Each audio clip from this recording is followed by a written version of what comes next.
Hey guys, oh wow, I did it. I figured out how to duplicate these two, I think. Pretty good, huh? I'm going to, in a bit, this looks awful, I know, but it doesn't really show from the front. I'm going to try to do a better job. I'm going to do white on the backs of all of the glitter ones, and then I'm going to do gold on the backs of these. And I wish I had spray paint, but I don't, because I think that would be a lot neater.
Hey guys, here they are.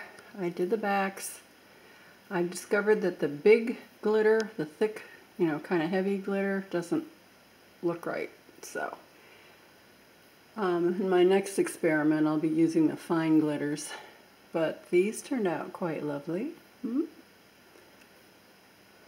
I've got white on the back of the glitter ones and or gold on the back of the red ones. So, subscribe and like, please.